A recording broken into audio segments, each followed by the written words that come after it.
Panorama group, जो सोचता है वो करता है। आपके अपने सपनों का आशियाना। नमस्कार, आप देख रहे हैं सिटी पोस्ट लाइव। मैं हूं सृष्टि राज और मैं अंकित। पटना हाईकोर्ट से दिल्ली तक सियासी भूचाल इस रिपोर्ट में लेकर हम आपके पास पहुंचे हैं। खड़गे सोनिया राहुल प्रियंका के खिलाफ केस, पीएम पर भड़काऊ भाषण का आरोप और बिहार में हिजाब विवाद की जांच। आपको बता दें कि बिहार की राजनीति इस वक्त कई परतों में गर्म है। एक और पटना हाईकोर्ट में कांग्रेस के शीर्ष नेताओं मल्लिकार्जुन खड़गे, सोनिया गांधी, राहुल गांधी और प्रियंका गांधी के खिलाफ केस ने राष्ट्रीय राजनीति में हलचल मचा दी है, तो दूसरी ओर प्रधानमंत्री नरेंद्र मोदी के खिलाफ कथित भड़काऊ भाषण को लेकर कानूनी लड़ाई की बात सामने आई है। इसी बीच बिहार में हिजाब विवाद की आग अभी ठंडी नहीं पड़ी है और मुख्यमंत्री नीतीश कुमार की दिल्ली यात्रा ने सियासी अटकलों को और हवा दे दी है। जी हां, इन सब के बीच जदयू प्रवक्ता नीरज कुमार का यह दावा कि राजद में कोई विधायक हमारे संपर्क में है ने महागठबंधन की मजबूती पर नए सवाल खड़े कर दिए हैं। तो आइए अब विस्तार में जानते हैं। पहला, पटना हाईकोर्ट में बड़ा केस हुआ है और कांग्रेस नेतृत्व कटघरे में खड़ी है। जी हां, मीडिया रिपोर्ट्स के अनुसार पटना हाईकोर्ट में कांग्रेस अध्यक्ष मल्लिकार्जुन खड़गे, सोनिया गांधी, राहुल गांधी और प्रियंका गांधी वाड्रा के खिलाफ एक याचिका दाखिल की गई थी। आरोप क्या है? प्रधानमंत्री नरेंद्र मोदी के खिलाफ भड़काऊ और समाज को बांटने वाले भाषण, चुनावी भाषणों में नफरत फैलाने और माहौल खराब करने का आरोप, संवैधानिक पद पर बैठे व्यक्ति के खिलाफ मर्यादा लांघने का दावा।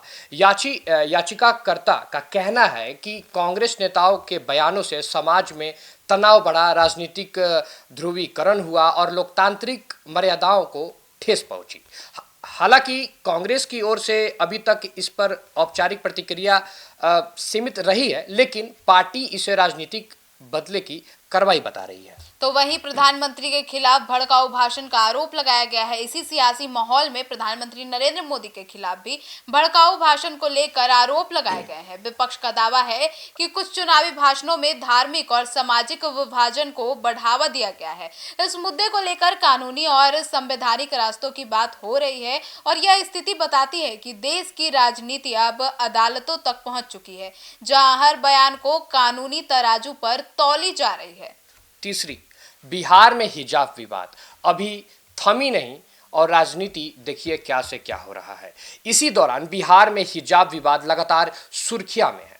मुख्यमंत्री नीतीश कुमार द्वारा महिला डॉक्टर नुसरत का हिजाब हटाने की घटना, महिला की असहजता, देश विदेश से आई तीखी प्रतिक्रिया, इस विवाद ने अल्पसंख्यक समुदाय, महिला अधिकार और सत्ता की संवेदनशीलता पर गंभीर सवाल खड़े करते हैं।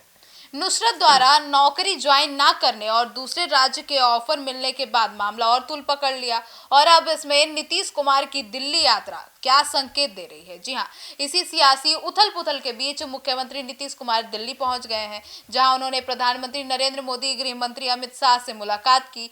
सवाल जो उठ रहे हैं वह काफी दिलचस्प है। क्या यह मुलाकात सिर्फ औपचारिक थी या फिर हिजाब विवाद और बिहार की राजनीति पर डैमेज कंट्रोल की कोशिश थी? क्या केंद्र और राज्य के रिश्ते में नई समीकरणों की शुरुआत हो रही है?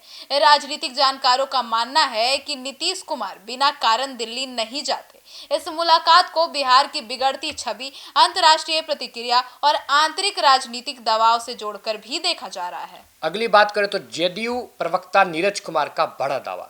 दिल्ली यात्रा और हिजाब विवाद के बीच जेडीयू प्रवक्ता नीरज कुमार का बयान सामने आया है, जिसने बिहार की राजनीति में हलचल बढ़ा दी है।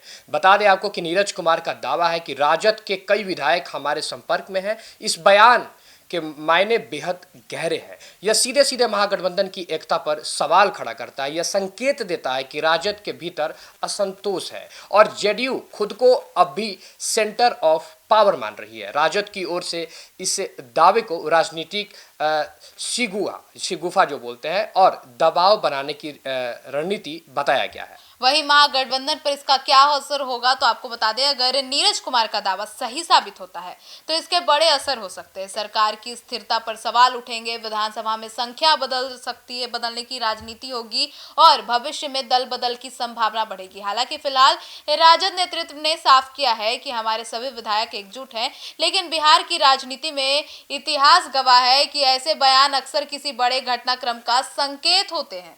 अगला बात करें तो कांग्रेस की स्थिति दोहरी मार। कांग्रेस इस समय एक और पटना हाईकोर्ट के केस, दूसरी ओर राष्ट्रीय स्तर पर भाजपा से टकराव के बीच में फंसी हुई है। बिहार में कांग्रेस पहले ही कमजोर संगठन, सीमित विधायकों और गठबंधन पर निर्भर था और उससे जूझ रही है। ऐसे में शीर्ष नेतृत्व पर कानूनी दबाव है, पार्टी के लिए नई मुश्किलें खड़ी कर सकता है। अब बड़ा राजनीतिक चित्र सामने आ रहा है। अगर पूरे घटनाक्रम को देखा जाए तो एक साथ देखें तो तस्वीर साफ होती है कि हिजाब विवाद सामाजिक और अंतर्राष्ट्रीय दबाव है, हाईकोर्ट केस कानूनी और संवैधानिक टकराव दर्शा रहा है, वहीं दिल्ली यात्रा राजनीतिक डैमेज कंट्रोल को बता रहा है।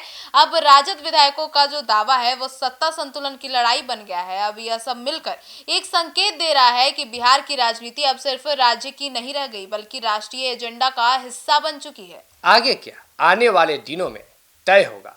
पटना हाईकोर्ट में केस की दिशा क्या होती है, कांग्रेस किस तरह कानूनी और राजनीतिक जवाब देती है, नीतीश कुमार की दिल्ली यात्रा के क्या नतीजे निकलते हैं और क्या सच में महागठबंधन में दरार है या सिर्फ बयानबाजी हो रही है। तो अब कुल मिलाकर निष्कर्ष यह निकलता है कि बिहार इस वक्त राजनीतिक प्रयोगशाला बन चुका है, जहां हर बयान मायने रखता है, हर मुलाकात संदेश देती है और हर विवाद चुनावी जमीन तैयार करता है। हिजाब विवाद से शुरू हुई बहस अब अदालत, सांसद और दिल्ली दरबार तक पहुंच चुकी है। यह सफर है कि आने वाले महीने में बिहार ही नहीं बल्कि देश की राजनीति की दिशा तय करने वाले हैं। अब इस पर आपकी क्या राय है, कमेंट सेक्शन में जरूर बताइएगा। धन्यवाद।